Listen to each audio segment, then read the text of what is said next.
My in-laws called me gold digger at our wedding reception. Then the priest revealed who actually paid for everything. Of course she said yes. Girls like that always know when they've caught a big fish. My future mother-in-law's voice carried across the country club dining room. She didn't bother lowering it. She wanted me to hear. I kept my smile fixed in place, my hands steady as I signed another check. $180,000 for a wedding I wasn't even sure I wanted anymore. But the deposits were paid, the invitations sent, and most importantly, David was happy. David, my fiancé, the man I loved, the man whose mother thought I was a gold digger, if only she knew the truth. But I'm getting ahead of myself. Let me start at the beginning. My name is Emma Torres. I'm 32 years old, and according to Patricia Hartford, I'm a poor girl from the wrong side of the tracks who trapped her precious son into marriage. She's half right. I am from the wrong side of the tracks. My parents died when I was 6. Car accident. Drunk driver. Never had a chance. I was raised by my maternal grandparents, Miguel and Rosa Torres, in a small 2-bedroom house in East San Jose. Abuelo worked in construction. Abuela cleaned houses. They spoke Spanish at home, English everywhere else. They saved every penny, sent me to public school, taught me the value of hard work and education. They were the best people I've ever known. What Patricia Hartford doesn't know, what I've never told David's family, is that my grandparents were far more than working-class immigrants scraping by. Abuelo had been buying property in San Jose since the 1970s. Small lots, run-down houses, pieces of land nobody else wanted. He'd fix them up, rent them out, buy another. Abuela kept meticulous records, every transaction documented in her neat handwriting. By the time I graduated from Stanford with my MBA, they owned 23 properties in what had become Silicon Valley, properties that were now worth a fortune. They died within 6 months of each other when I was 28, left me everything, $3.2 million in property and investments. I sold most of the properties, kept 2 as rentals for sentimental value, and invested the money carefully. I'd learned from the best. By 30, my net worth was approaching $5 million, but you'd never know it to look at me. I drove a 7-year-old Honda, lived in a modest 2-bedroom condo, bought my clothes at Target and Nordstrom Rack. Not because I had to, but because I wanted to. Because Abuelo had taught me that real wealth is quiet. People who need to show their money don't have as much as they want you to think, he used to say. People who have real money don't need to prove anything. I worked as CFO for a tech startup in San Francisco. Good salary, $200K base plus equity, but nothing extraordinary by Silicon Valley standards. Enough to live comfortably, but not enough to explain the life I could have lived if I'd wanted to. I met David Hartford at a charity gala 18 months ago. I'd been invited by our CEO, needed networking opportunities. David had been there with his parents, old San Francisco money, country club memberships, the kind of people who summered as a verb. He was handsome in that effortless way wealthy men often are, tall, good haircut, expensive suit that fit perfectly. He worked in private equity, which I'd later learn meant he moved his family's money around and called it a job. But that night, he was charming, funny, interested in my work, my background, my thoughts on economic policy. We talked for 2 hours. He asked for my number. Our first date was nice. Dinner at an upscale Italian place. Conversation that flowed easily. He paid, insisted on it, and I let him. I was used to men wanting to demonstrate their ability to provide. What I noticed, though, were small things. He ordered the second cheapest wine, not the cheapest, a trick people use when they want to seem frugal but not cheap. He checked the bill carefully before adding the tip. His credit card was declined once. Fraud protection, he'd said with an embarrassed laugh, pulling out another card. By our third date, I'd done some research. Not stalking, just due diligence. David Hartford, 35, Stanford grad, legacy admission, worked at Hartford Capital Management, his family's firm. No significant online presence beyond LinkedIn. A few photos from charity events, always in the background of his parents. What I didn't find were the warning signs I should have, the maxed-out credit cards, the gambling problem that had started in college, the $200,000 in debt he'd accumulated and hidden from his family. I learned about that much later, after I'd fallen in love with him, after I'd said yes to his proposal, after his mother had made it clear she thought I was a gold digger. We'd been dating for 6 months when David first mentioned his parents wanting to meet me. He'd seemed nervous. "They're a bit traditional," he'd said. "Old school. You know how it is." I knew exactly how it was. I'd spent 4 years at Stanford around people like that. People who smiled politely while calculating your net worth, your background, your value as a connection. The dinner was at their house in Pacific Heights, a Victorian mansion worth at least $8 million, decorated in that specific way wealthy people have. Expensive, but understated. Everything perfectly placed, but meant to look effortless. Patricia Hartford greeted me at the door with a smile that didn't reach her eyes. She was 60, perfectly preserved, wearing what I recognized as a Chanel suit that cost more than most people's monthly rent. "Emma, how lovely. David's told us so much about you." Her gaze traveled from my Target dress to my DSW heels. "What a sweet outfit." Strike one. Richard Hartford, David's father, was more subtle, silver-haired, imposing, the kind of man used to being the most important person in any room. He shook my hand firmly, asked about my work. "CFO of a startup. How exciting." The tone suggested it was anything but. "And before that, Stanford MBA, undergraduate at UC Berkeley." Berkeley. Patricia's smile tightened. "Not Stanford for undergrad? I got into Stanford, but Berkeley offered a full scholarship. It seemed fiscally responsible." I watched her process this. Poor girl who couldn't afford Stanford. Never mind that I could have paid cash. That wasn't the narrative she wanted. Over dinner, served by their housekeeper, Maria, who I made sure to thank personally, Patricia asked about my family. "Your parents? They passed away when I was young. My grandparents raised me." "How tragic." "And what did your grandfather do?" "Construction. My grandmother was a housekeeper." I watched Patricia and Richard exchange a look, saw exactly what they were thinking. Working class, immigrant family, definitely not their caliber. David jumped in, trying to salvage the situation. "Emma's brilliant with numbers. The startup she works for just secured their Series B funding. $20 million.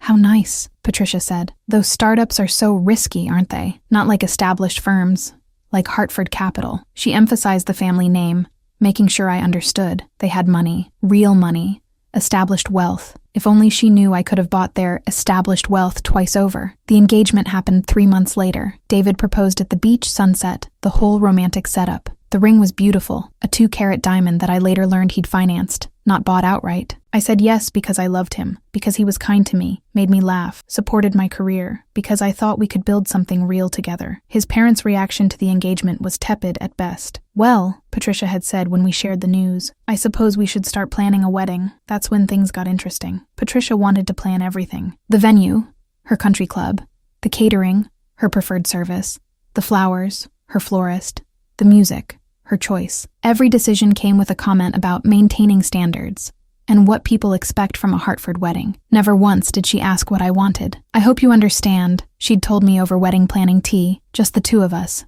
David conveniently busy with work, "that this wedding represents the Hartford name. We have certain expectations, certain standards to maintain." "Of course," I'd said, sipping tea from China that probably cost more than my car. "I am sure in your family weddings are more casual affairs, but in our circle, appearances matter." She smiled. "I'm happy to guide you through all this. I know it must be overwhelming for someone from your background." I'd smiled back, sweet as sugar. "That's very kind of you, Patricia." What I didn't say, I'd already reviewed the contracts for the venue, the caterers, the florist. I knew exactly what everything cost. I'd seen the budget she'd created, $180,000 for a wedding that would seat 300 guests, mostly her friends and business associates. And I knew something else, something David didn't know I knew. Hartford Capital was in trouble. I'd seen the financial disclosures, public record for registered investment firms. They'd lost major clients, made bad investments, were bleeding money. Richard Hartford was leveraging personal assets to keep the firm afloat. They didn't have $180,000 for a wedding. Not comfortably, but I did. So I'd quietly gone to each vendor Patricia had selected, introduced myself, explained that I'd be handling payment directly, set up a separate account, paid all the deposits,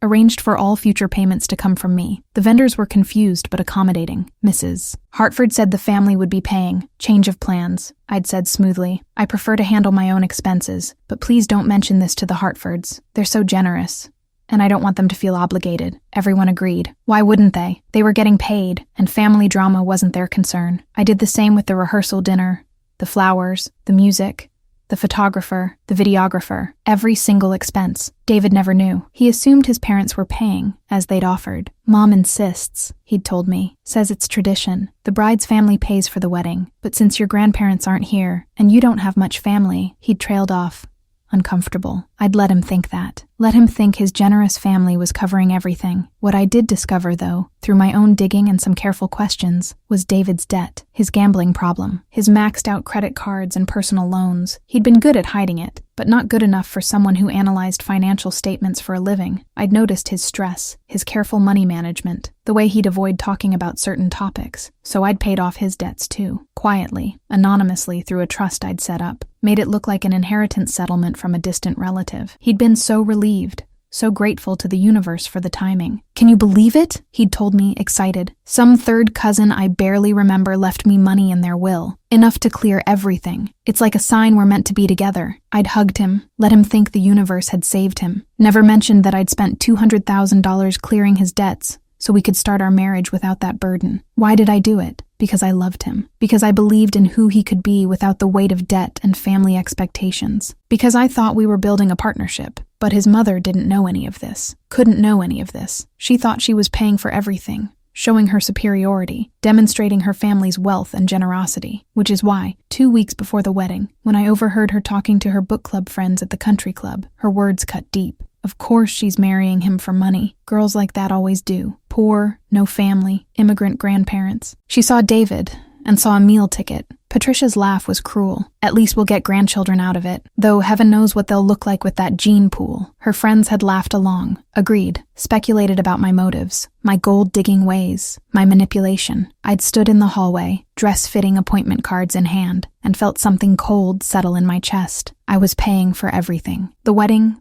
the rehearsal, the honeymoon David thought his parents were gifting us, everything. And she thought I was the gold digger. I could have walked away then. Should have, maybe. Canceled the wedding, exposed everything, let the chips fall. But I thought about David, about how he'd looked at me when he proposed, about the life we'd planned, about giving him the benefit of the doubt. Maybe he didn't know how his mother really felt. So I decided on a different approach. I'd let Patricia Hartford have her moment, let her throw her perfect wedding for her son and the gold digger, and then I'd let the truth come out, publicly, undeniably, in front of everyone who mattered. I just needed the right moment, the right person to deliver the message. That's when I called Father Michael. Father Michael had been my grandparents' priest at St. Catherine's in San Jose. He'd baptized me, given me First Communion, been at both their funerals. He knew my family's story, all of it, including the money. He was also officiating the wedding at Patricia's insistence. A proper Catholic ceremony, she'd said. "Though I'm surprised you're Catholic." I would have thought she'd left it hanging. Thought what? That poor Latina girls weren't sophisticated enough for Catholicism? That we must be something else, something lesser. I'd just smiled. Cradle Catholic. My grandmother was very devout. Father Michael had been happy to officiate. "Emma, I'd be honored. Your abuela and abuelo would have been so proud of the woman you've become." Now, 2 weeks before the wedding, I called him with a special request. "Father, I need to ask you something, and I need you to trust me when I say it's important." I explained the situation, all of it. The money, the debt, the payments, Patricia's assumptions. His silence on the other end was heavy. "Emma, I know, but Father, she's been cruel. Not just to me, but about my grandparents.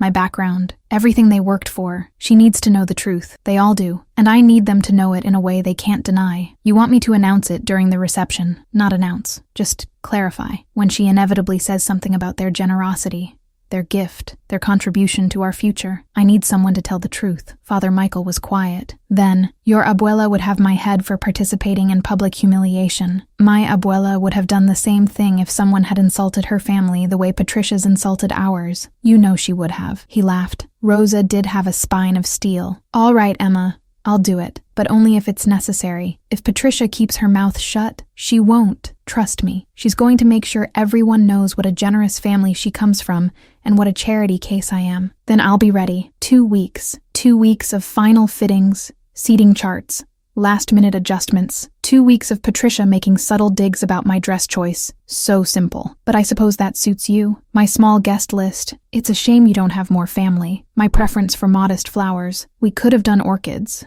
But if you prefer something more economical. 2 weeks of David being oblivious, excited about our future, talking about the honeymoon his parents were paying for, the 2-week trip to Italy that I'd actually booked and paid for months ago, 2 weeks of me signing checks, making final payments, ensuring every detail was perfect. And then finally, the wedding day arrived. I stood in the bridal suite at the country club, looking at myself in the mirror. My dress was beautiful, simple, elegant, exactly what I wanted. Not the elaborate gown Patricia had suggested. You'll want to look your best, dear. First impressions matter. But a classic silk sheath that made me feel like myself. My bridesmaid, my college roommate Sophia, stood beside me. "You look gorgeous. Are you ready?" "As ready as I'll ever be." "Emma," she hesitated. "Are you sure about this? About David? His family is, I know, but I love him. Does he know? About the money? About everything?" "Not yet, but he will. After today, everything will be out in the open." She looked worried. "I hope you know what you're doing." So did I. The ceremony was beautiful. Father Michael's homily was perfect, about partnership, honesty, building a life together on truth and respect. Patricia dabbed her eyes. Richard looked proud, and David looked at me like I was the only person in the room. For a moment, I let myself believe it would all be okay, that maybe I'd been wrong. Maybe Patricia would surprise me. Maybe the reception would be beautiful and drama-free. I should have known better. The reception started perfectly. Dinner was served. The expensive menu Patricia had insisted on, that I'd paid for. Toasts were made by David's friends, his college roommate, his father. Richard's toast was particularly grating. "Welcome to the family, Emma. You're gaining not just a husband, but the Hartford name. With that comes responsibility, expectations, and yes, privileges. We hope you'll honor what that name means." Applause. I smiled through gritted teeth. Then came Patricia's turn. She stood, champagne glass in hand, looking radiant in her designer gown, that I knew cost $5,000 because I'd accidentally seen the receipt in the bridal suite. "I want to welcome Emma to our family," she began, her smile not quite reaching her eyes. "When David first told us about her, we were curious. She's not from our world, after all. Different background, different upbringing. We wondered if they could make it work." I felt David tense beside me. This wasn't the toast we'd discussed. But watching them together, we realized something. Love crosses all boundaries, even economic ones. She laughed lightly. Guests chuckled, uncomfortable. Emma may not have come from money, but she's clearly found it now. Gasps from some guests. Others leaned in, sensing drama. "Of course, we're happy to provide for our son and his new bride. This wedding," she gestured around the lavishly decorated ballroom, "is our gift to them. No expense spared, because that's what family does. We take care of our own, even when they bring home surprises." I watched 300 faces turn to look at me, some pitying, some judging, all watching to see how the poor gold digger would react. David's hand found mine under the table. "Mom, that's not," but Patricia wasn't done. "I just want Emma to know that we accept her, despite everything, despite her background, her lack of family, her obvious motivations." She paused for effect. "We accept her because our son loves her, and because at least we know she'll never take our generosity for granted. Will you, dear?" The room was silent. 299 faces waited for my response. The 300th face belonged to Father Michael, standing near the head table, his expression carefully neutral, but his eyes meeting mine with a question. "Now," I gave the smallest nod. Father Michael moved toward the microphone. "Excuse me, Patricia, may I?" His voice was gentle but firm, the voice of someone who'd spent 40 years commanding respect from pulpits and confession booths. Patricia looked startled. "Father, I was just finishing." "I know, and I have something to add, if you don't mind." He didn't wait for permission, already taking the microphone from her hand with priestly authority. "Something about generosity and who should be grateful to whom." The room shifted. Patricia's smile faltered. Richard sat up straighter. David's hand tightened on mine. Father Michael cleared his throat, looking out at the 300 guests. "I've known Emma Torres since she was baptized at 6 months old. I knew her grandparents, Miguel and Rosa Torres, for over 30 years. They were members of my parish, faithful Catholics, hard-working people who came to this country with nothing and built a life through sacrifice and determination." I watched Patricia's face. She was smiling, probably thinking this was going where she expected. A nice story about poor immigrants and their granddaughter's triumph in marrying up. "Miguel Torres worked construction," Father Michael continued. "Rosa cleaned houses. They saved every penny, sent Emma to the best schools they could afford, gave her everything they never had. Patricia called them working class earlier. She's not wrong." Patricia's smile relaxed. "See?" her expression said. "Even the priest agrees." "But here's what Patricia doesn't know," Father Michael said, and his tone sharpened. "Miguel Torres was also one of the shrewdest real estate investors I've ever met. Starting in the 1970s, he bought property in San Jose. Small lots, rundown houses, land nobody wanted because it was too far from San Francisco, too industrial, too undesirable." I watched understanding dawn on a few faces in the crowd, people who knew Silicon Valley history, who knew what happened to San Jose property values. "By the time Miguel passed away 4 years ago," Father Michael continued, "he owned 23 properties in what had become Silicon Valley, properties he'd purchased for thousands that were now worth millions. He left everything to Emma, his only grandchild." The room erupted in whispers. Patricia's face had gone white. "Emma Torres," Father Michael said clearly, "inherited $3.2 million in real estate and investments. She sold most of the properties, invested wisely, and built that inheritance into a portfolio worth approximately $5 million.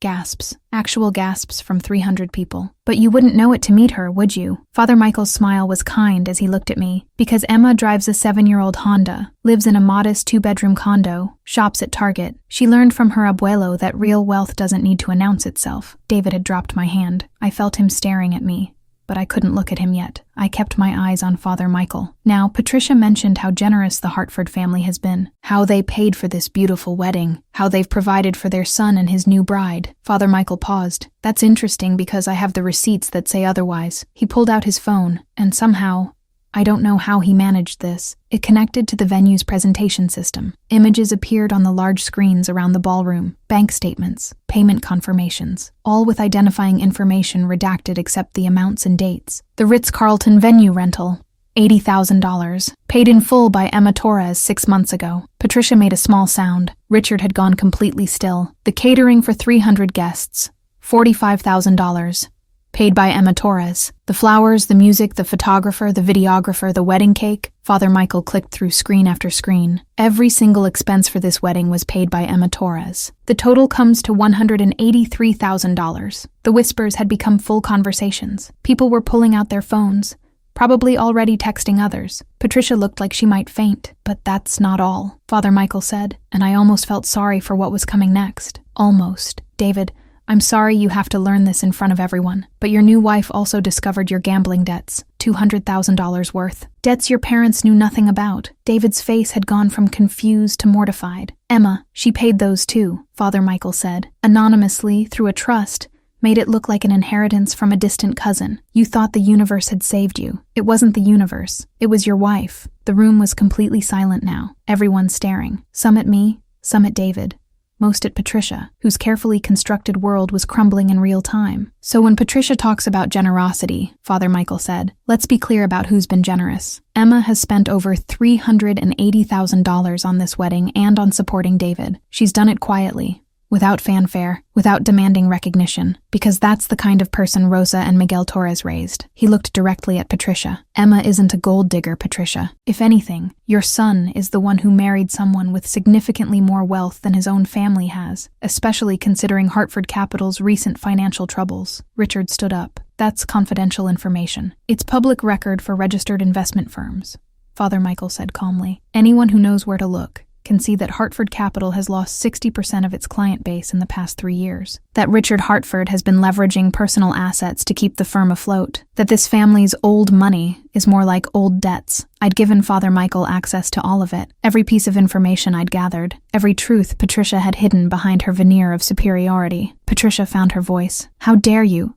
This is slander. It's documentation, Father Michael said. And truth. 2 things that seem to be in short supply at this table. He turned to address the entire room. I apologize for the uncomfortable moment, but sometimes the truth needs to be told. Emma Torres is one of the most generous, humble, and genuine people I know. She paid for this entire wedding, not because she had to, but because she loved David enough to give him the celebration his family wanted but couldn't afford. She paid his debts without telling him because she wanted to free him from that burden. And she endured months of being called a gold digger, of being looked down upon, of having her grandparents' legacy insulted, all while quietly paying for everything. He set down the microphone and looked at Patricia. Maybe you should be the one expressing gratitude, Mrs. Hartford. Your son married far above his station. The silence that followed was deafening. Then someone started clapping, slowly at first. I turned to see a woman I didn't recognize, maybe in her 60s, wearing a dress that screamed old money. Well said, Father, she called out. About time someone put Patricia Hartford in her place. Others joined the applause. Not everyone. Patricia and Richard's friends sat frozen, but enough. Enough to show that public opinion had shifted dramatically. Patricia was crying now, mascara running,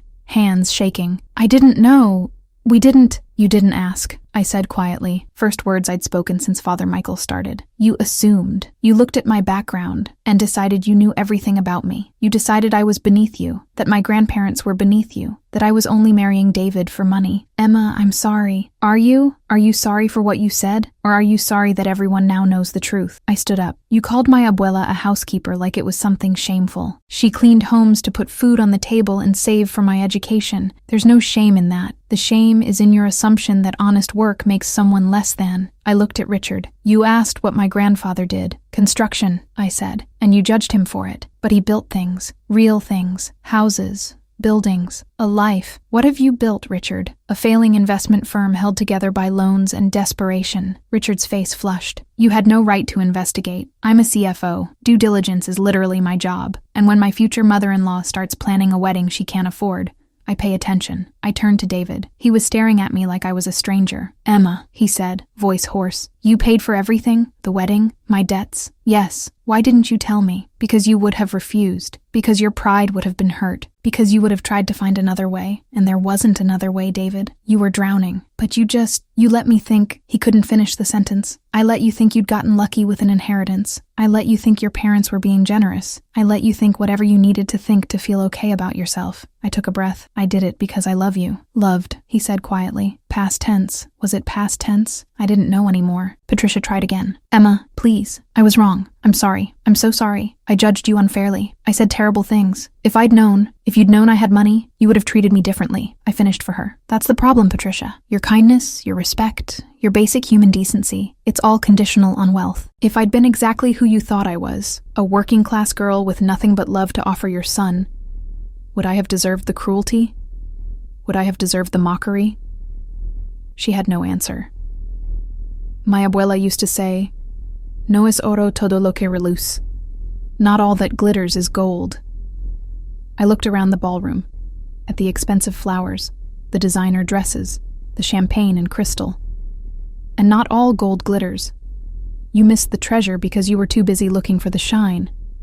I turned to David. I need to talk to you, privately. He nodded, mute, and we left the ballroom. Behind us, the whispers erupted into full conversation. Guests pulled out phones, scandal spreading in real time. Patricia's sobs echoed. Father Michael caught my eye as we passed. I nodded my thanks. He'd done exactly what I'd asked. David and I ended up in a small meeting room off the main hall. Just us, the sound of the reception continuing without us muffled through the walls. Why? David asked. Why did you do all this? Pay for everything? Fix my problems? Marry me while my mother treated you like garbage? Because I loved you. Because I thought we were building something real. Because I believed you were worth it. Believed. Past tense again. I sat down in one of the conference chairs, suddenly exhausted. David, you let your mother say those things. You heard her over and over, making little digs about my background, my family, my worth. And you never once told her to stop. I didn't think, Mom's just like that. She's snobby about everyone. I'm not everyone. I'm your wife. As of 2 hours ago, I'm your wife, and you've never once defended me. I should have, he said quietly. I know I should have. I didn't want to cause problems. Mom's difficult when she doesn't get her way. So instead, you let her make me the problem. You let me be uncomfortable. Let me be insulted. Let me be called a gold digger. Also, you wouldn't have to deal with your mother's tantrum. He flinched. That's not fair, isn't it? David, I paid off $200,000 of your debt. Debt you hid from everyone, including me. I found out by accident. By doing financial due diligence before we got married. And instead of confronting you, instead of making you face it, I just fixed it. I made the problem go away because I didn't want you to be embarrassed. Emma, I enabled you, just like you enabled your mother. We've both been avoiding conflict, avoiding truth, avoiding difficult conversations. And look where it got us. I gestured toward the door, toward the reception that was probably still buzzing with scandal. Our wedding is ruined. Your parents are humiliated, and I don't even know if we should be married. Don't say that. Why not? Give me one good reason why I should stay in this marriage. David sat down across from me. He was still handsome in his tuxedo, still the man I'd fallen in love with, but I was seeing him differently now, seeing the weakness I'd been willfully blind to. Because I love you, he said. Because I want to be better. Because you were right. I've been drowning, and not just in debt. I've been drowning in my parents' expectations, in trying to be someone I'm not, in pretending everything was fine when it wasn't. David, let me finish, please. He took my hands. I have a gambling problem. I've had it since college. I've been hiding it, managing it, pretending it was under control. It's not. And when you somehow made that inheritance appear and clear my debts, I knew it couldn't be real. I knew it was too perfect. You knew, not that it was you, but I knew it wasn't really a distant cousin. I wanted so badly for it to be real that I didn't question it. I took the miracle and ran with it instead of asking questions or being grateful, or even wondering if someone had helped me. He was crying now. And my mother. God, Emma, I'm so ashamed. I heard her. I heard the comments. The digs, the casual cruelty, and I told myself she didn't mean it, that she was just being classist like always, that you could handle it. But the truth is, I was a coward. I didn't want to fight with her. I didn't want to lose her approval, at my expense, at your expense, and I'm so sorry. We sat in silence. Outside, someone laughed. Music played. Life continued. What do you want? I asked. Really want, not what your parents want, not what you think you should want. What do you actually want? He thought about it, really thought. I want to be worth you. I want to be the kind of man who deserves someone like you, someone who's generous and strong and doesn't need to prove anything. I want to fix myself, get help for the gambling, stand up to my mother, build something real with you. That's a lot of wanting. I know, and I know I don't deserve another chance. I know you could walk away right now and be completely justified. But Emma, I'm asking anyway. Please, give me a chance to be better, to be the husband you deserve. I looked at him, really looked at him, past the handsome face and the expensive suit, to the scared man underneath who'd been hiding from his problems, his parents, himself. I need conditions, I said finally. Anything. Gamblers Anonymous. Regular therapy. You don't make a financial decision without talking to me first. And David, you stand up to your mother. Right now. Tonight. You go back out there and you tell her that her behavior was unacceptable, that you won't tolerate her treating me that way, that if she wants a relationship with us, it's on our terms, not hers. Okay. And you tell your father that Hartford Capital is done, that you're not working there anymore, that you're finding your own path, whatever that is. He paled. Emma, that's what it takes. You can't be the man you want to be while living under their thumb. You can't be my partner while you're still their puppet. You're right. He swallowed hard. You're absolutely right. And one more thing. I stood up, straightened my dress. No more secrets. No more hiding. No more protecting each other from hard truths. If we do this, if we stay married, it's honest. Even when it hurts. Even when it's uncomfortable. Honest. Honest. He agreed. I can do that. Can you? Because David, I'm rich. Really rich. That makes me a threat to your ego. To your sense of masculinity. To whatever ideas you have about being the provider. Can you handle that? He stood too. Met my eyes. I married you, didn't I? Before I knew about the money. I married you for you. Did you? Or did you marry me because you thought I'd be grateful? Because I was the safe choice. The girl who'd never leave because she'd never find anyone better. The hit landed. I saw it in his face. Maybe, he admitted. Maybe part of me did think that. But Emma, that's not why I love you. I love you because you're brilliant and funny and kind. Because you see through bullshit. Including mine. Because you made me feel like I could be someone better than I was. Then be him. Be that person. I will. I promise. We stood there, in our wedding clothes, in a conference room at our ruined reception, and made a choice. To try, to work, to see if what we'd built could survive the truth. Let's go back, I said. Let's face them together. He took my hand. His was shaking. Thank you. Don't thank me yet. This is just the beginning. The hard part comes next. We walked back into the reception together. Conversation stopped. Every eye turned to us. Patricia rushed over.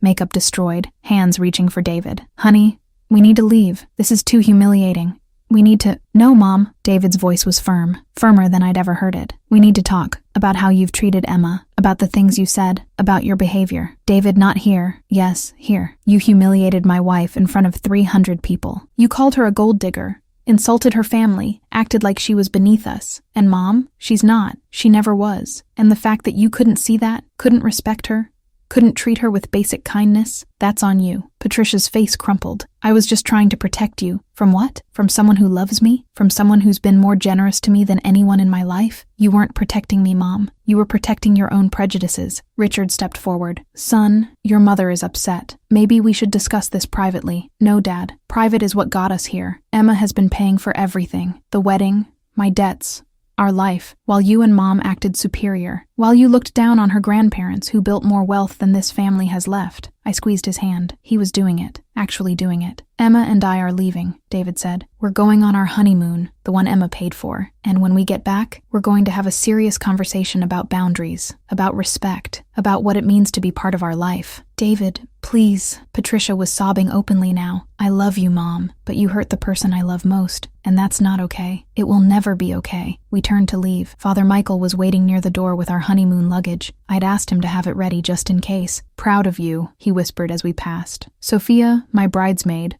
caught me in a hug. That was the most badass thing I've ever seen. Call me from Italy. We left our own reception, left 300 guests gossiping, left Patricia crying and Richard calculating damage control, left the wreckage of the perfect Hartford wedding behind. In the car, the town car I'd hired, not knowing if I'd be leaving alone or with David, we sat in silence for a long moment. That was, David started, insane? I was going to say necessary, but insane works too. We laughed, slightly hysterical. Relieved laughter, the kind that comes after crisis. Emma, he said, as the car pulled away, I don't know how to thank you for everything, for believing in me, for fixing my problems, for not giving up. Thank me by being better, by getting help, By standing up for us. I will. He pulled me close. I promise I will. I leaned against him, exhausted. Your mother's going to hate me forever. Probably. But you know what? I can live with that. We drove toward the airport, toward Italy, toward whatever came next. Behind us, the wedding reception continued without us. Ahead of us, 2 weeks to figure out if we could build a marriage on honesty instead of assumptions. I didn't know if it would work, but at least now we were starting from truth. Italy was beautiful. Florence, Rome, the Amalfi Coast, all the places I'd dreamed of visiting since I was a girl studying art history books from the library. But the first 3 days, I barely saw any of it. David and I spent those days in our hotel room in Florence talking, really talking. Maybe for the first time in our relationship. He told me about the gambling, how it started in college with poker games in his dorm. Everyone did it, he said. It was just fun, you know, $20 here, 50 there. But it had escalated. Online betting, trips to Reno, the thrill of winning masking the spiral of losing. By the time he graduated, he owed $30,000. My dad paid it off, David said quietly. Told me it was a graduation gift, but I knew what it really was. He was cleaning up my mess. And I promised I'd stop. But you didn't. I did, for a while. 2 years I was clean. Then I had a bad quarter at work. Dad was disappointed and I went back. Just once, I told myself. Just to blow off steam. I knew how this story went. Just once became twice, then weekly. Then whenever he felt stressed or inadequate or overwhelmed, I kept it hidden. Different credit cards, cash advances, personal loans. I thought I could manage it, pay it down slowly and no one would know. He laughed bitterly. Then you did your financial due diligence and found everything. Why didn't you just tell me? Because I was ashamed. Because I thought you'd leave. Because he stopped. Because I knew it made me exactly what my mother accused you of being. Someone who wanted money I hadn't earned. We sat with that truth between us. I start GA next week, he said. When we get back, I've already found a meeting near our place. Our place. We haven't even talked about where we're living. Your condo, right? I mean, my apartment lease is up next month anyway. I shook my head. We're getting a new place. Together. Something we choose together. Emma, you don't have to. No more you paying or me paying. It's we. We're married. We do this together. I took his hand. But David, I need to know you understand. I'm not your mother. I'm not going to bail you out, fix your problems, or enable you. If you gamble again, there are consequences. What kind of consequences? We separate. Immediately. You get help, prove you're serious, and maybe we try again. Maybe, but I won't live with active addiction. He nodded slowly. That's fair. That's more than fair. On day 4, we finally ventured out. Uffizi Gallery, Ponte Vecchio, gelato in the Piazza della Signoria. We held hands and pretended to be normal honeymooners, though we both kept checking our phones. The messages had been relentless. My phone had 300 plus texts, 150 missed calls. David's was similar. From Sophia. OMG Emma, you're trending. Gold digger revenge is all over Twitter. Someone recorded Father Michael's speech and it's gone viral. 8 million views and counting. From my boss. Saw the news. Take all the time you need. Also, can we talk about you doing financial workshops for women? This story is important. From Patricia. 17 messages ranging from, please forgive me, to, how could you humiliate us like this, to, I'm your mother-in-law, we need to talk, to another, I'm so sorry, please call me. From Richard. 3 curt messages. We need to discuss your defamation of Hartford Capital. This isn't over. You've made a powerful enemy. That last one made David's jaw clench. He's threatening you. Let him. Everything Father Michael said was documented truth. Richard can't sue for defamation if it's provable fact. David pulled up his own messages. Most were from friends, some supportive, some clearly on his parents' side. One from his college roommate. Dude, you married a boss. Don't screw this up. But the one that made him stop was from his father. Your mother is devastated. When you're done with your tantrum, come home and fix this. Hartford men don't air dirty laundry in public. We certainly don't let our wives humiliate the family. Tantrum, David repeated. He thinks standing up for you is a tantrum. What are you going to do? He typed slowly, deliberately. I'm not coming back to Hartford Capital. I'm finding my own career path. And Dad, my wife didn't humiliate the family. She told the truth. Maybe you should try it sometime. He hit send before he could reconsider. There goes my trust fund, he said, trying to sound light but not quite managing it. You have a trust fund? Had. Dad's been threatening to cut me off since college. Now he actually will. He looked at me. Is that okay? That I'll be bringing literally nothing to this marriage except debt and baggage? You're bringing you. That's enough. As long as you're honest, as long as you're working on yourself, that's enough. We spent the next week actually enjoying Italy. Museums, restaurants, long walks through ancient streets. David pointed out architecture. Apparently, he'd loved history in college before his father had pushed him toward business. I listened to him talk about flying buttresses and Baroque facades, and saw glimpses of who he might have been without Hartford expectations. I wanted to be an architect, he admitted one night over wine in Rome. Went to Stanford for engineering. Thought I could pivot to architecture after, but Dad said it was impractical. Said the family business needed me. Do you still want that? Architecture? I don't know. Maybe. Or maybe I just want to do something that's mine. You know, something I chose. Then do it. You have time to figure it out. I'm 35. So, my abuelo bought his first property at 40. You're not too old to start over. He kissed me then, soft and grateful. How did I get this lucky? You're not lucky. You married someone with excellent financial sense who made good investments. He laughed, and it was real. I love you. I know. I love you too. The return home 2 weeks later was jarring. The viral video had reached 10 million views. News outlets were calling it the ultimate wedding revenge story. Think pieces about class, wealth, and assumptions were everywhere. A gossip columnist had tracked down the guest list and identified Patricia and Richard Hartford. Old money's worst nightmare. When the gold digger turns out to be platinum, read one headline. Patricia was getting destroyed on social media. Her charity board positions were being questioned. Her friends were distancing themselves. Richard's firm was being investigated by clients. If Hartford Capital was in such bad shape, should they move their money? I almost feel bad, I told David as we unpacked in my condo. Our condo, temporarily.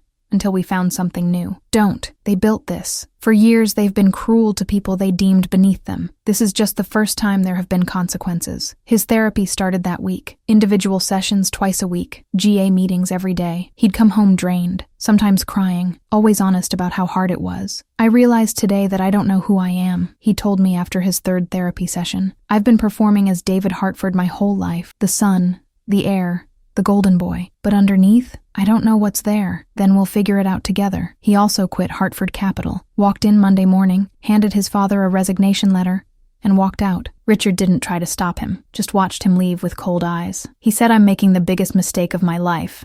David told me that night, that I'll come crawling back. Will you? No, he said it firmly. I'm done letting them define me. Finding a new career path was harder. David had worked in wealth management because it was expected, not because he was passionate about it. Now, at 35, he was starting from scratch. I'm applying to architecture programs, he told me after 2 months. Graduate programs. Some evening programs that let me work part-time while studying. I know it's crazy. It's not crazy. It's brave. He got accepted to 3 programs. Chose UC Berkeley, my undergrad alma mater, and started part-time in the fall. He also got a job as a draftsman at a small firm, entry-level work that paid $45,000 a year. It's not much, he said, embarrassed. It's honest work that you chose. That's everything. Meanwhile, Patricia kept trying to reach out. Calls, texts, emails, showing up at my office. I'd blocked her on everything, but she got creative. She cornered me at a coffee shop 3 months after the wedding, just appeared next to my table while I was working on my laptop. Emma, please, just 5 minutes. I looked up. She'd aged in 3 months. More gray in her hair, deeper lines around her eyes. She'd lost weight, the stress diet of social exile. 3 minutes,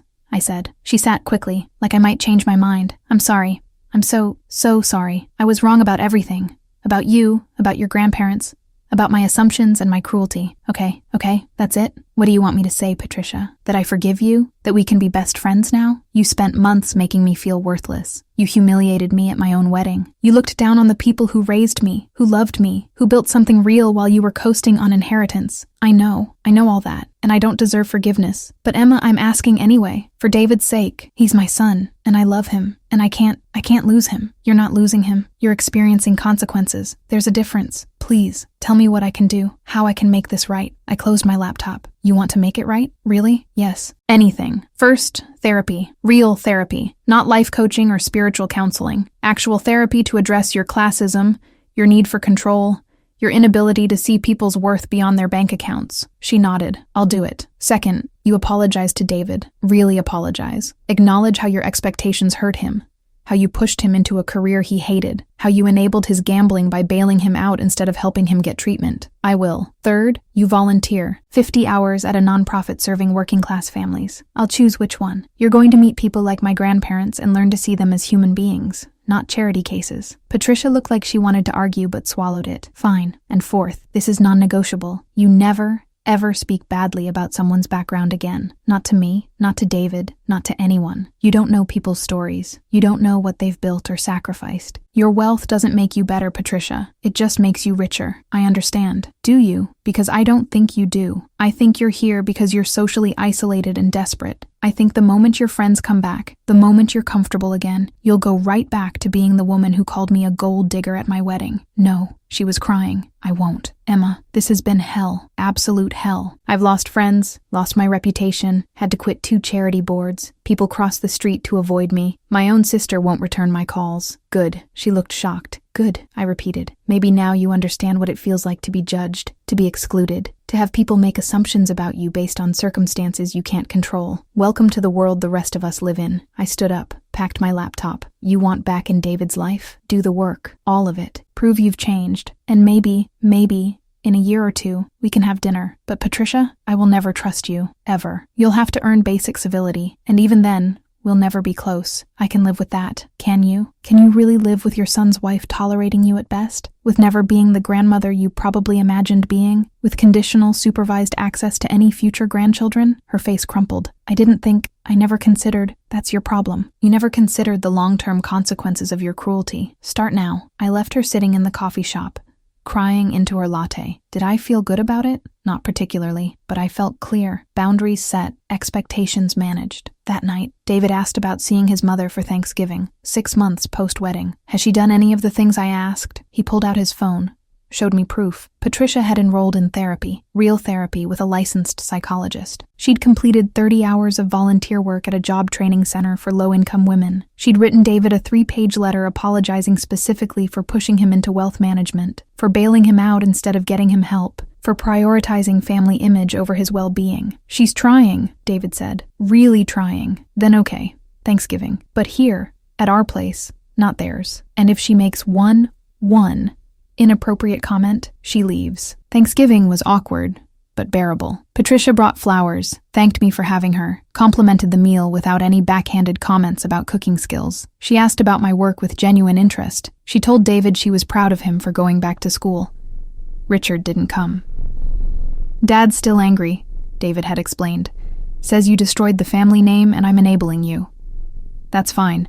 He's not welcome here anyway. After Thanksgiving, Patricia kept doing the work.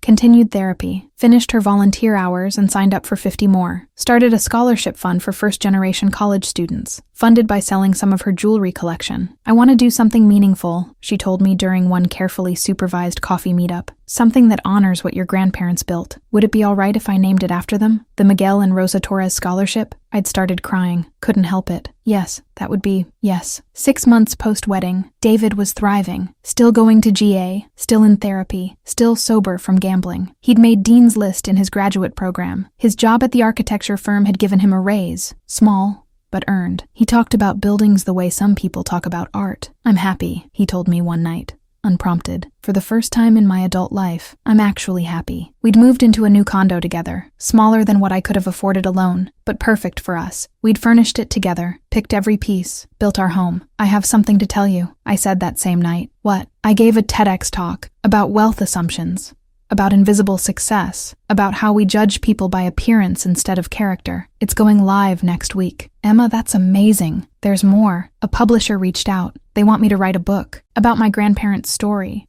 about financial independence, about navigating wealth while staying grounded. Are you going to do it? I think so. If you're okay with our story being public. It's already public, he laughed. We're the gold digger wedding couple. We're a meme. Might as well control the narrative. The book came out 8 months later. The Quiet Fortune, Building Wealth, Breaking Assumptions, became a bestseller. I did interviews, speaking engagements, financial workshops, became an advocate for first-generation wealth builders. Patricia came to my book launch, bought 20 copies, handed them out to her remaining friends. My daughter-in-law, she told everyone, not just David's wife, daughter-in-law, said with something like pride. Richard never came around. He cut David off completely. Trust fund, inheritance, everything. We didn't care. We didn't need it. I finally feel like my own person, David told me on our first anniversary. We were back in Italy, Florence again, sitting at the same restaurant where we'd had our first real conversation. I'm proud of you, I said, for doing the work, for choosing yourself. I'm proud of us, for starting over, for building something real. We toasted with wine, expensive wine because we could afford it, but wine we'd chosen together, not wine selected to impress anyone. Emma, David said, I know I don't say this enough, but thank you, for not giving up, for setting boundaries, for demanding better. You saved me, but not the way I expected. You saved me by refusing to enable me. That's what love is, not fixing people, empowering them to fix themselves. Our wedding had been a disaster, a public humiliation, a viral scandal, a spectacular collapse of carefully maintained facades. But from that wreckage, we'd built something authentic, something honest, something worth more than any amount of money. And in the end, wasn't that the real fortune? 3 years after the wedding that broke the internet, I stood backstage at the San Francisco Business Women's Leadership Summit, one hand on my rounded belly,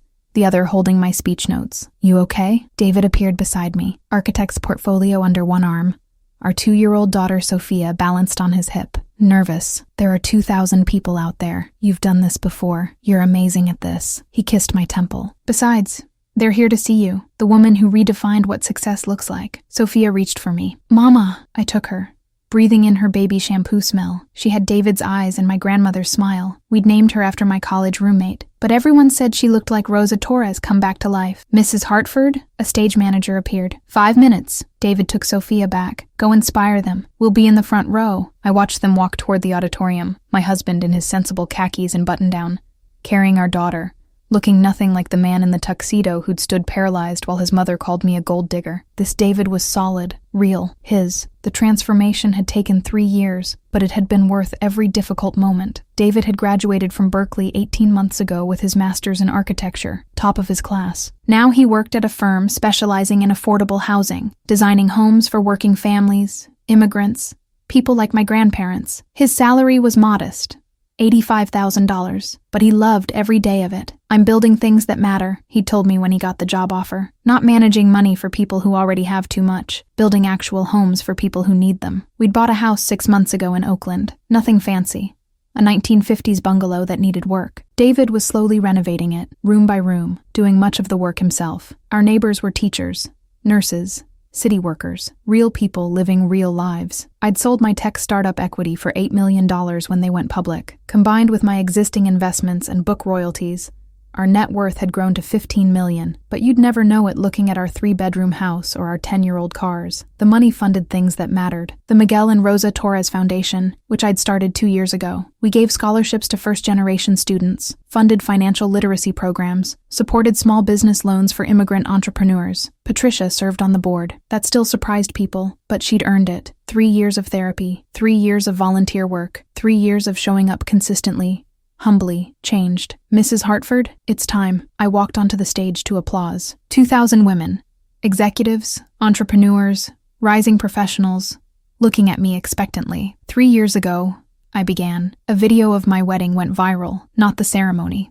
the reception, where my mother-in-law called me a gold digger in front of 300 guests, and a priest revealed I'd actually paid for everything. Laughter rippled through the audience. They'd all seen it. Everyone had seen it. That video has now been viewed over 50 million times. I've been interviewed by major news outlets, profiled in magazines, turned into a meme. And you know what question I get asked most often? Pause for effect. How did it feel to humiliate her? People want the revenge story, the gotcha moment, the satisfaction of watching someone who judged me get publicly exposed. I looked out at the sea of faces, but here's the truth. That moment wasn't satisfying. It was painful, necessary, but painful. Because at the end of the day, my mother-in-law's assumptions about me, about my worth, my background, my grandparents, reflected something bigger than one woman's prejudice. I clicked to my first slide, a photo of my grandparents on their wedding day in 1968. Young, brown, beautiful, full of hope. My abuelo Miguel and abuela Rosa came to this country with nothing. He worked construction. She cleaned houses. By every visible measure, they were working class, and people treated them accordingly, with condescension, with dismissal, with assumptions about their intelligence, their worth, their capacity. Next slide. Miguel standing in front of one of his properties, proud but humble. What those people didn't know was that Miguel Torres was a brilliant investor, that he was buying property everyone else overlooked, that he was building an empire, while people who looked down on him were spending their paychecks on luxury they couldn't afford. Next slide. Rosa's neat handwriting in her property ledger. My abuela kept meticulous records. Every transaction, every rent payment, every expense. She had a mind for numbers that would rival any CFO, but she was just a housekeeper to the people whose homes she cleaned. I paused. Let that sink in. My grandparents taught me something crucial. Real wealth is quiet. Real success doesn't need to announce itself. And most importantly, never let anyone's assumptions about you define your worth. Next slide, my wedding photo. The moment before everything exploded. When I married David, his family assumed I was poor. They saw my modest car, my simple clothes, my working class background, and they made a judgment. I was a gold digger. I was after their money. I was beneath them. Next slide, Father Michael at the microphone. The moment of revelation. When the truth came out, it shocked them. But here's what I want you to understand. I didn't reveal my wealth to prove I was better than them. I revealed it to prove that their assumptions were worthless, that judging people by appearance, by background, by your own narrow view of success, that's where the real poverty lies. I saw women nodding, some wiping tears. I could have started our marriage by flashing my bank account, by showing off, by making sure Patricia Hartford knew exactly who she was dealing with. But that would have made me just like her, someone who values people based on their net worth instead of their character. Next slide, David holding baby Sophia, beaming. My husband David had to rebuild himself from the ground up. He had to face his addiction, confront his family's dysfunction, walk away from inherited wealth and inherited expectations. 3 years ago, he was the man who stood silent while I was humiliated. Today,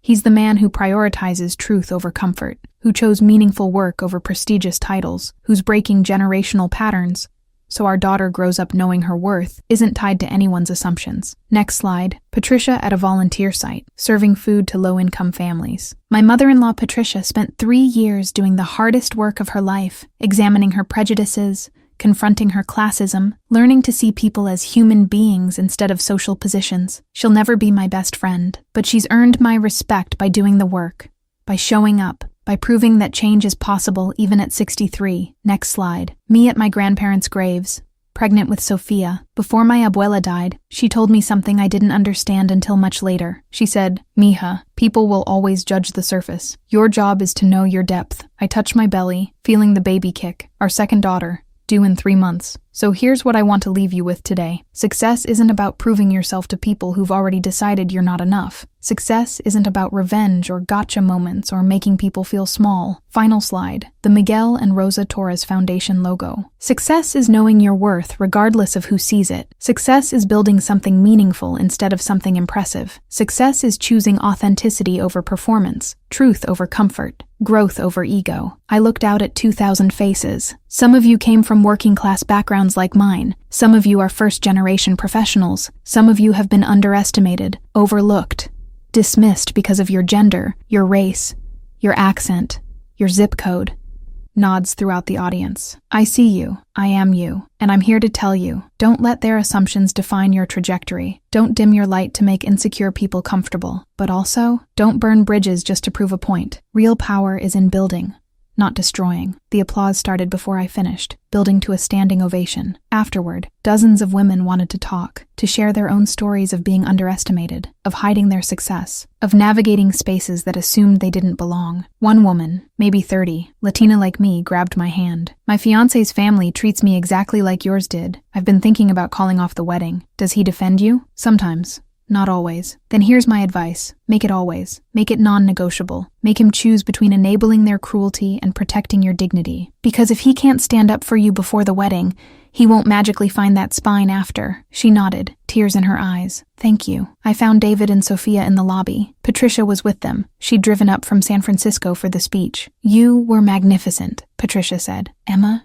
truly, your grandparents would be so proud. Thank you for being here." "Of course." She smiled, then hesitated. "Would it be all right if I took Sophia for ice cream? Just us?" "I promised to have her back in an hour." I looked at David. He nodded. "Mom's been really good. Reliable. Okay, 1 hour." Patricia took Sophia's hand, beaming like she'd been given treasure, which in a way she had. Access to her granddaughter wasn't a given. It was earned, maintained through consistent good behavior. "She's really changed," David said as we watched them leave. "She has. I'm glad. For Sophia's sake, if nothing else." We walked to our car, David's hand on my lower back. Dad sent a message. I tensed. What did he say? That he's proud of me, that he was wrong about the architecture career, that he wishes he'd handled things differently. That's not an apology. I know, but it's something. He's 70 now. Had a health scare last month. I think mortality is making him reflective. Are you going to see him? Maybe, eventually, but on my terms. He doesn't get access to our family just because he's getting old and regretful. He gets access if he does the work like Mom did. I squeezed his hand. I love you. I love you too. And Emma, thank you. For what? For refusing to settle. For demanding better. For not letting me be the man I was trained to be. He stopped walking, turned to face me. That wedding disaster was the best thing that ever happened to me. It destroyed everything fake in my life and forced me to build something real. 3 years. 3 years since Father Michael had stood at a microphone and detonated our carefully constructed facades. 3 years of hard work, honest conversations, genuine growth. Our wedding video still circulated online. Gold digger revenge still got shared, commented on, analyzed. People still message me weekly with their own stories. But that moment, that explosive, painful, public moment, wasn't the ending. It was the beginning. The beginning of a marriage built on truth instead of assumptions. A family built on authenticity instead of performance. A life built on what mattered instead of what looked good. That night, Sophia asleep in her room, David working on house plans at the kitchen table. I sat on our back porch and thought about my grandparents. They'd given me more than money. They'd given me a template for living. Work hard. Stay humble. Know your worth. Don't let anyone's assumptions diminish your reality. What are you thinking about? David asked, joining me with 2 cups of tea. My abuelo used to say that quiet rivers run deep, that the loudest people are usually the most insecure. He was right. Patricia was loud, needed everyone to know she had money, status, breeding, but it was all performance. When the performance failed, there was nothing underneath. There is now. She's building something real. I hope so, for her sake. My phone buzzed. An email from a woman I didn't know. I saw your speech today. I've been hiding my success because I'm afraid of what people will think. That I'm showing off, that I've forgotten where I came from. Your story gave me permission to be proud. Thank you, I showed David. He smiled. You're changing lives. I'm telling the truth, that's all. The truth that my grandparents taught me. That worth isn't about what you have or where you came from. It's about who you are when no one's watching. 3 years ago, Patricia Hartford had called me a gold digger at my wedding. She'd assumed I was poor, desperate, manipulative. She'd judged my surface and missed my depth. Today, she volunteered at the foundation named after my grandparents. She'd learned, the hard way, that assumptions cost more than money. They cost relationships, respect, and sometimes everything. I touched my belly, feeling our second daughter move. She'd grow up knowing her great-grandparents' story. She'd know that Miguel Torres was more than a construction worker, that Rosa Torres was more than a housekeeper, that they'd built an empire without fanfare, raised a granddaughter who changed lives, and taught lessons that mattered more than wealth. She'd know that real gold doesn't need to glitter, that quiet success speaks louder than performance, that judging people by appearance is the fastest way to miss what's precious. And if anyone ever tried to make her feel less than, because of her background, her appearance, their assumptions, she'd know what her mother did. Reveal the truth, demand respect, and never,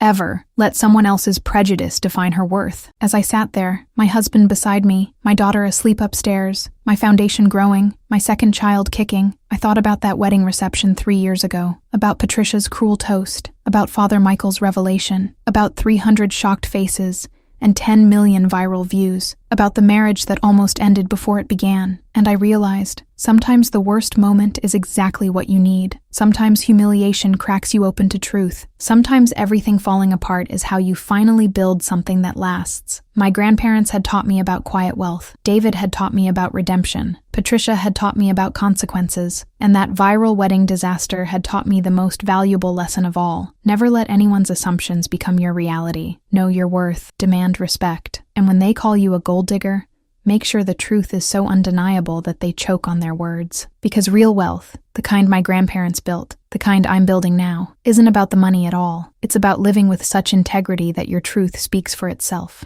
If you're reading this and you've ever been underestimated, dismissed or judged by people who didn't bother to see your depth, this is for you. You don't owe anyone proof of your worth. You don't owe them your resume, your bank account, or your credentials. You don't owe them performance or validation or evidence that you belong, but you do owe yourself truth. You owe yourself boundaries. You owe yourself the dignity of walking away from people who can't see your value. My mother-in-law called me a gold digger at my wedding. The truth destroyed her assumptions and rebuilt our family from scratch. It was painful, public, and absolutely necessary, because sometimes people need to see exactly what they almost lost. Sometimes consequences are the only teacher that works. And sometimes the best revenge isn't revenge at all. It's living so authentically that their lies can't touch you. Know your worth, not what people think you're worth, not what your bank account says, not what your job title or your address or your last name implies. Your actual worth, your character, your integrity, your depth. And when someone judges your surface, let them. Their assumptions say everything about them and nothing about you. Then go build something magnificent, quietly, authentically, on your own terms. That's the real gold. If this story resonated with you, share it. Someone you know needs to hear it. And remember, the people who matter don't judge, and the people who judge don't matter. You are enough. You always were.